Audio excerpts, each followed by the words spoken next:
जिस तबाही से लोग डरते थे वो सरेआम हो रही है अब। ऐसमत ए मुल्क इस सियासत के हाथ नीलाम हो रही है अब।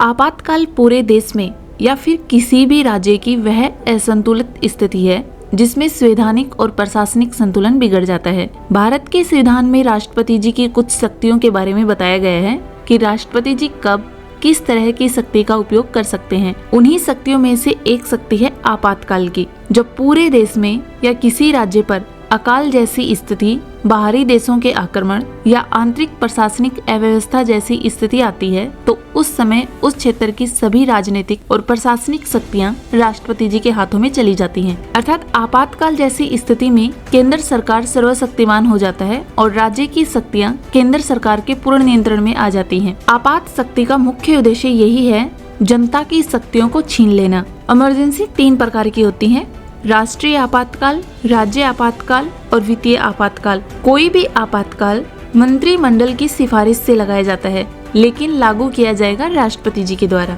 सबसे हाई पावर वाली इमरजेंसी होती है राष्ट्रीय इमरजेंसी। जब भी राष्ट्रीय आपातकाल शब्द सुनते हैं तो दिमाग में इंदिरा गांधी जी का चेहरा आता है। ऐसा इसलिए क्योंकि इंदिरा गांधी जी के अचानक और रहस्यमयी फैसला भारत के इतिहास में सबसे काले दौर में से एक था। राष्ट्रीय आपातकाल संविधान के अनुच्छेद 352 के अंतर्गत लगाई जाती है। राष्ट्रीय आपातकाल उस समय लगता है जब राष्ट्र पर संकट मंडरा रहा हो, युद्ध की स्थिति बन गई हो या फिर कोई विद्रोह हो जाए।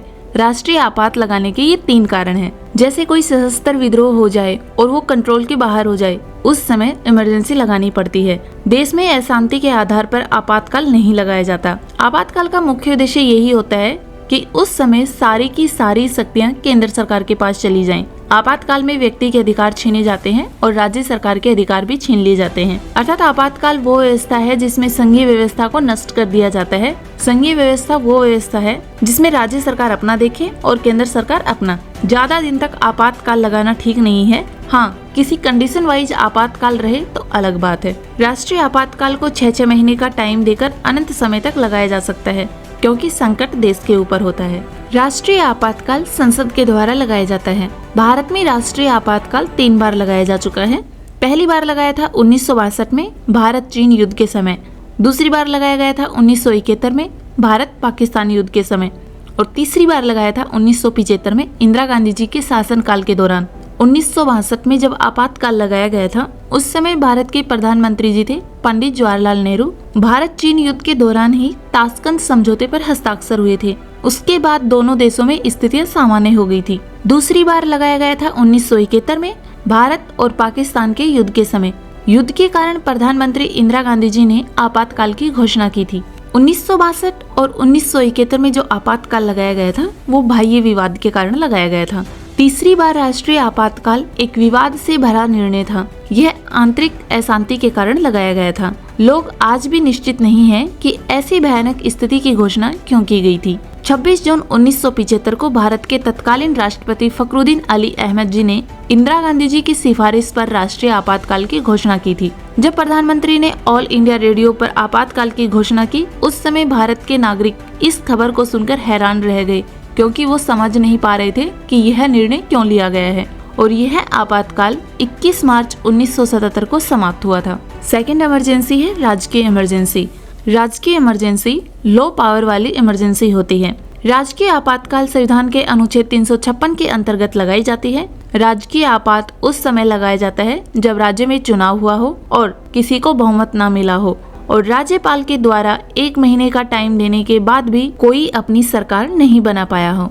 राज्य में आपातकाल लगाने के 2 ही कारण हैं। पहला कारण है किसी भी पार्टी को बहुमत ना मिला हो तो आपात लगाकर पावर सेंट्रल गवर्नमेंट को दे दी जाती है। दूसरा कारण है अगर केंद्र सरकार कोई निर्देश देती है और वह निर्देश जो संघ सूची में लिखा गया है और उस निर्देश का पालन अगर राज्य सरकार ने नहीं किया तो राज्य में इमरजेंसी लगाई जाती है। राज्य इमरजेंसी को 6 महीने लगाकर 3 साल तक ले जाया जा सकता है क्योंकि राज्य में आपातकाल के तो छोटे छोटे रीजन हैं। या तो किसी को बहुमत नहीं मिला हो और उसके तो चुनाव कराए जा सकते हैं या कोई राज्य आपकी बात नहीं मान रहा हो क्योंकि राज्य सरकार ऐसा कोई बहुत बड़ा गुनाह नहीं करती है कि उसकी शक्तियां अनंत काल तक छीन कर रखेंगे क्योंकि देश पर तो कोई आक्रमण होता है तो उसका किसी को कुछ नहीं पता होता कि वह कब रुकेगा। तीसरे नंबर का आपातकाल है वित्तीय आपातकाल। और वित्तीय आपातकाल सबसे लो पावर होता है। वित्तीय आपातकाल भारतीय संविधान के अनुच्छेद 360 के अंतर्गत लगाया जाता है। वित्तीय आपातकाल अगर एक बार लगाया गया तो ये हटता नहीं है, इसे वापस लेना पड़ता है। वित्तीय आपातकाल खत्म करने के लिए संसद से मंजूरी लेने की आवश्यकता नहीं पड़ती। भारत में आज तक कभी भी वित्तीय आपातकाल नहीं लागू किया गया है। 1991 में जब वित्तीय स्थिति खराब हो गई थी तब भी वित्तीय आपातकाल की घोषणा नहीं की गई थी। वीडियो कैसी लगी कमेंट करके जरूर बताएं और अपने दोस्तों के साथ ज्यादा से ज्यादा शेयर करें और ऐसे ही वीडियो देखने के लिए चैनल को सब्सक्राइब करें। धन्यवाद।